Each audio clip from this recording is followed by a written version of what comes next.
कोई रसूलुल्लाह के बारे में ऐसी गलत बातें कैसे कर सकता है? जी देखो बताएंगे तो साबित हो जाएगा कि इंडिया में इन्होंने आके इंडियन औरतों को क्या क्या किया उनके साथ।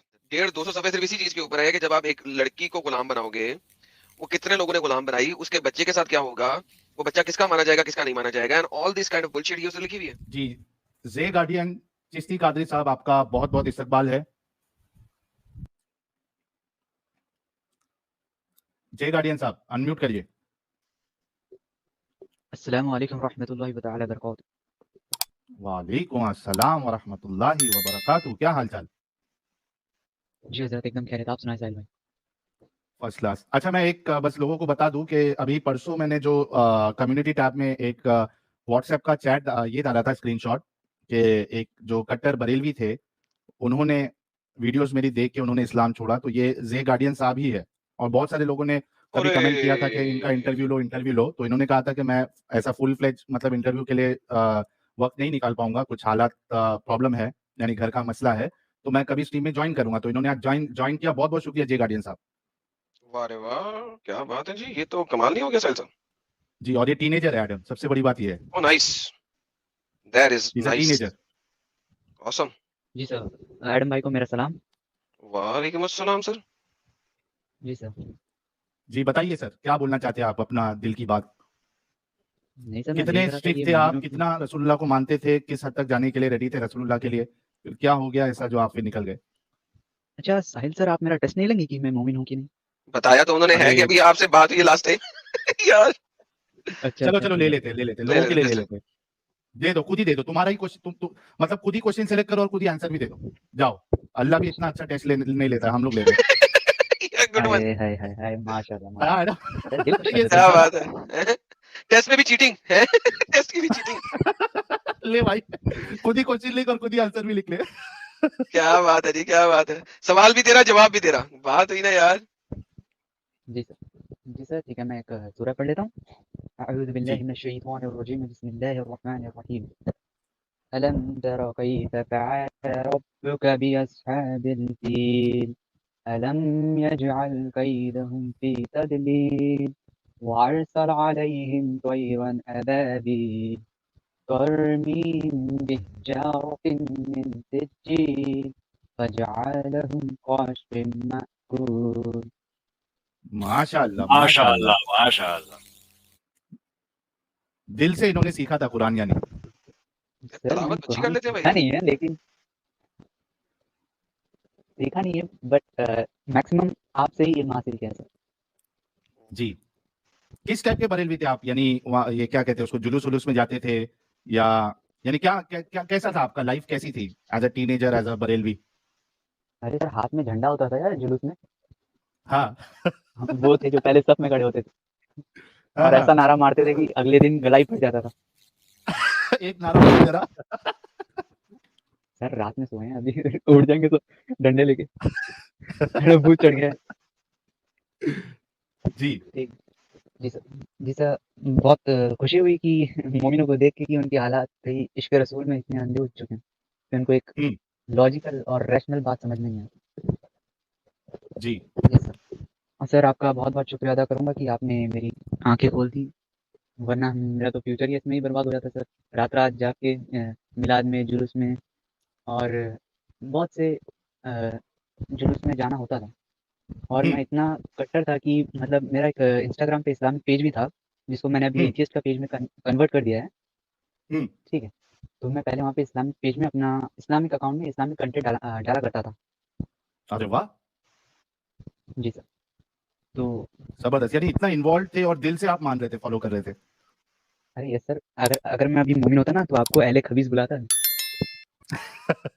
ले कमीज। तो हम सुन्नियों में है थोड़ा, वहाबियों को बावड़ा बुलाते थे, अहले हदीस को अहले खबीस बुलाते थे। तो हम हाँ, लोग ऐसे ही इंस्टाग्राम पे, मतलब हम लोग का ग्रुप भी था। और मैंने हम्म बैद भी मतलब मुरीद भी बना था मैं, हम्म सरकार गौसे आजम रज़ी अल्लाह तआला अन्हु का कादिर हम्म। चिश्तिया सिलसिले से मेरा ताल्लुक है। ओके। बट बट आपकी बात सुन के तो मेरा वही सिलसिला गया, भाई पूरा मैं तो खारिज हो गया इससे। खाली सारा तो ईमान ईमान ही एक डगमगा गया था। एक मेरा सवाल आपसे ये है कि आप यानी इतना शिद्दत से फॉलो कर रहे थे इस्लाम को, और खास करके जो उसका जो बरेलवीज़्म है, जिसमें ज़्यादा शिद्दत पाई जाती है, ये सब चीज़ों को लेके, यस। ख़ास करके रसूलुल्लाह की जो शख्सियत है, उसपे तो आप यानी थोड़ा भी मतलब एक ज़र्रे बराबर भी आप सवाल नहीं उठाते हो, बीइंग अ बरेलवी, और ये हकीकत है। तो जब आपने चैनल देखना शुरू किया, तो कभी गुस्सा आया था आपको कि यार ये क्या बोल रहे हैं ये लोग, ऐसा क्यों बोल रहे हैं? यस सर, ज़ाहिर-सी बात है कि जब मैं ऐसे ही एक दिन रमज़ान चल रहा था इसी साल 2022 का, हुँ, तो मैं ऐसे ही यूट्यूब देखते-देखते एक वीडियो, एक्स मुस्लिम चैनल था, हुँ, उनका वीडियो आया बनु कुरैज़ा के ऊपर। ओके, तो मैंने देखते-देखते उन्होंने हवाले दिए, उन्होंने कहा कि रसूलुल्लाह ने एक दिन में 600 से 900 यहूदियों का कत्ल कर दिया। हुँ, तो मेरा एज़ अ बरेलवी मेरा दिमाग घूम गया। मैं बोला भई ऐसे हाँ, क्या बकवास कर रहा है ये, ठीक है। फिर मैं सुनता गया उसको, सुनते ऐसे ही, तो उन्होंने जो रेफ़रेंस दिए थे मैंने चेक किए। मैंने सोचा कि देखूँ तो ये बंदा बोल रहा है तो क्या बोल रहा है? कोई रसूलुल्लाह के बारे में ऐसी गलत बातें कैसे कर सकता है? जी, तो मैंने देखना शुरू किया, तो देखते-देखते भई जैसे मैंने रेक्टिफ़ाई किया तो मुझे पता चला ये भई ये बात तो लिखी हुई है हुँ, हदीसों में, वो भी सही हुँ, सितार की किताबों में लिखी है, इमाम बुखारी ने लिखा है। तो मेरा वहीं से आपका चैनल फिर दीन मुर्तज़ जो था उसमें आपको सुना, आपको एडम भाई को और बहुत सारे एक्स मुस्लिम को सुना, और ऐसे ही मोमिनों हुँ, की जिम्नास्टिक सुनी, हुँ, ठीक है। तो मैं बोला यार ये लोग वहाबी हैं, देवबंदी हैं, इसलिए ये लोग इश्क रसूल नहीं जानते, इसलिए ये लोग डिफेंड नहीं कर पाते, हुँ, ठीक। इन लोगों का ईमान ही कच्चा है, और ये लोग वैसे ही क्या बोलते हैं इनको, मतलब आशिक रसूल सही मायने में नहीं है। हुँ, तो जब मैंने इस पे रिसर्च किया, मैं देखता गया आपका चैनल फिर फॉलो करने लगा। फिर सोचा ये ऐसे अगर होगा तो भई मेरे मतलब इनके ऊपर तो मैं जो मतलब बचपन से मुझे सिखाया गया था सिर्फ़ रसूल और इश्क़ अहले बैत और इश्क़ सहाबा, ये सब तो फ्रॉड निकला। हुँ, तो ये एक बहुत ही गहरा इम्पैक्ट छोड़ा मेरे दिमाग पे, जिसके लिए मैंने रिसर्च करना स्टार्ट कर दिया फिर से। हुँ, मैंने फिर अपना इस्लामिक पेज अकाउंट बंद कर दिया, बंद करने के बाद मैंने फिर रिसर्च किया इस पे।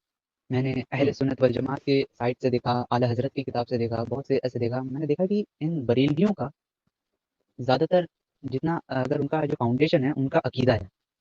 हुँ, अगर इनके अकीदे पे अगर डायरेक्ट अगर ये मारा जाए, जैसे आपने उनका क्या था बनु कुरैज़ा का, सीधा एकदम रसूलुल्लाह की शख्सियत पे आपने हमला कर दिया था। हुँ, तो ये बहुत ही मतलब पहले ऐसा मोमेंट मुझे बहुत खराब लगा, लेकिन फिर मैंने सोचना स्टार्ट किया तो ये सही लगा। बोला ऐसा कोई इंसान करेगा तो मैं उसको कैसा क्यों मानूँ? हुँ, तो धीरे-धीरे सर मेरा गया, जिसको आप अकीदा बोलते हैं, ईमान बोलते हैं, बिलीफ बोलते हैं। हुँ। तो आज मैं यहाँ तो पे हूँ, आपने एक्स मुस्लिम। ज़े गार्डियन साहब, चलिए कभी-कभार बहुत सी बार क्या होता है कि यानी आप वन साइडेड बात सुनते हो, फिर उसके बाद आप किसी अपने उलमा से रीचेक भी तो करते हो ना, उनकी शायद बयानात सुनते हो, आप वीडियो सुनते हो कि कहीं वहीं से कुछ जवाब मिल जाए। क्योंकि आप पूरी ज़िंदगी बचपन आप उसमें गुज़ारते हो, और इतना आसान नहीं होता कि यार चलो एक बात सुन लिया और फटक से मान लिया कि हाँ, यही सही है। ख़ास करके ऐसे जो मुर्तद है, इस्लाम छोड़ दिए या इस्लाम के दुश्मन है, आम तौर पे जो बोला जाता है। तो आपने किसी आलिम से कॉन्टैक्ट नहीं किया या उनके वीडियोज़ नहीं देखे, उनके आर्गुमेंट्स आपको सही नहीं लगे? सर मैं एक बात बता दूँ, जब मैं मदरसा में भी पढ़ा हूँ, तो थोड़ा दिन मतलब ऐसा नहीं पढ़ा हूँ, बस थोड़ा-सा पढ़ा हूँ। तो इंडिया के एक बहुत ही फ़ेमस मुफ्ती हैं, उनका नाम नहीं बता सकता वरना मेरी आइडेंटिटी रिवील होने का खतरा है। जी। तो मैं उनके अंडर में मैंने कुछ तालीम हासिल की है, हुँ, ठीक है? तो मैंने उनसे पूछा उनसे हुँ, पूछा, वो बोले तुम ये सब लफड़ों में मत पड़ो, तुम अभी बच्चे हो, तुम बस कुरान पढ़ो हुँ, और इसी पे ध्यान दो, और तुम्हें ज़्यादा सोचने की ज़रूरत नहीं है। ये सब तुम ओके। समझ नहीं पाओगे। ठीक है।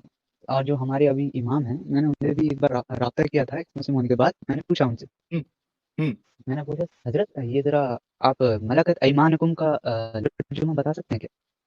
हुँ, तो उन्होंने कहा भाई मुझसे मत पूछो, मैं हाफ़िज़ हूँ, मुझे ये सब नहीं पता। बोला हाँ। हज़रत आप ज़रा बता दें तो मेहरबानी होगा। वो बोले नहीं, इसको अगर इसका लुग़त देखना पड़ेगा अरबी डिक्शनरी में। बोला ठीक है, देख के बताइए। वो 3 महीना हो गया आज को, लेकिन हज़रत का आज तक जवाब नहीं आया। ज़बरदस्त। हालाँकि और ये बात सही है कि अक्सर जो मस्जिदों में जो इमाम होते हैं, इंडिया की बात कर रहा हूँ ख़ास करके, उसमें आपको अक्सरियत हाफ़िज़ों की मिलेगी, आलिम जल्दी आपको मिलेगा नहीं। जुमा में भी ऐसा हाल होता है कि उनको दूसरी जगह से आलिमों को बुलाना पड़ता है जुमा के लिए, वरना अक्सर जो मस्जिदों के आलिम होते हैं वो सिर्फ हाफिज होते हैं, रट्टा मारे होते हैं, उनको इस्लाम का इतना नॉलेज होता भी नहीं है। लेकिन मलकत ऐमानुकुम ये तो ऐसी बात है कि यार उनको तो पता होना चाहिए, लेकिन उनको वो भी नहीं पता था। पता है, बोल नहीं रहे थे। ये मैं हाँ, या ये गारंटी हो से कह सकता है रहा कि हूँ। वो हाँ कि इसको क्या बताऊं 9 अभी नंबर ही मैं मार रहे जब हैं। हाँ, फंस जाएगा बेचारा। सही ये कहा तो आपने, सबसे बड़ा आराम आपको से तो पूरा बिल्कुल दलील तरीन चीज है ना, ये तो मलकत ईमान सही कैसे बात है। बताएगा वो? ये सर ये सर यानी कि चेहरे पे मुझे मालूम पड़ रहा था कि वो जानते हैं लेकिन वो बताना नहीं चाहते, क्योंकि एक हाफिज को मदरसों में पढ़ाया जाता है तो उनको तर्जुमा भी सिखाया जाता है, लेकिन वो चीज़ पब्लिक में नहीं बता सकते वो लोग, और ये ऐसी बात है जो पब्लिक में बता भी नहीं सकते ये लोग। पब्लिक में बताएंगे तो साबित हो जाएगा कि इंडिया में इन्होंने आके इंडियन औरतों को क्या क्या किया उनके साथ, क्योंकि ये वाली बात साबित करती है उन्होंने क्या किया। जो यार इंडिया में वो क्या लिखा था उसने, यार कौन सी किताब थी, मुझे नाम भूल गया उसका, जो शरिया लिखी थी इसने, क्या नाम था उस किताब का? हमजद अली आजमी फतवा बहार आलम शरीयत। फतावा आलम के वॉल्यूम नंबर 4 के अंदर ना, ये मलकल यमीन के ऊपर 150-200 पेज के ऊपर लिखा हुआ है। फतावा आलमगीरी के अंदर 150-200 सफे सिर्फ इसी चीज के ऊपर है कि जब आप एक लड़की को गुलाम बनाओगे, वो कितने लोगों ने गुलाम बनाई, उसके बच्चे के साथ क्या होगा, वो बच्चा किसका माना जाएगा किसका नहीं माना जाएगा, and all this kind of bullshit ये उसने लिखी हुई है फतावा आलमगीरी के अंदर वॉल्यूम 4 के अंदर। इसके ऊपर स्ट्रीम बनाऊंगा किसी दिन मैं, हाँ, ये लिखा हुआ है। इसके ऊपर पूरी स्ट्रीम बनाऊंगा किसी दिन, दिखाऊंगा आपको क्या क्या लिखा हुआ है। तो जो आपकी जो ग्रेट ग्रेट ग्रेट लेडीज थी एंसेस्ट्री, उनके साथ इन मुसलमानों ने क्या क्या किया, उनके साथ जो बच्चे पैदा करवाए तो उन बच्चों के साथ किस तरीके से डील किया गया, और जो मलकल यमीन में आके उनके साथ क्या क्या जुल्म हुए, ये सारा आपको किसी एक स्ट्रीम में ना, एक ही स्ट्रीम में दिखा देंगे। 150 सफे पढ़ना शुरू कर देंगे बैठ के और एक्सप्लेन करेंगे कुरान और हदीस से और सुन्ना से, और आपको पता लगेगा कि वो शरिया लिखा हुआ है। 400 मुसलमानों ने मिलकर शरिया लिखा था, ईरान और सऊदी अरेबिया के, ये एम ही नहीं लिखा गया था। It's a very very disturbing thing मलकल यमीन। अगर इंडिया में बताएंगे तो किन्हीं किताबों से बताएंगे ना, जो इंडियन और हिंदी किताबें उनके थ्रू बताएंगे ना, उनके थ्रू बताएंगे तो साबित करेंगे कि उन्होंने ये नॉन मुस्लिम औरतों के साथ क्या क्या जुल्म किए। He has to acknowledge that then.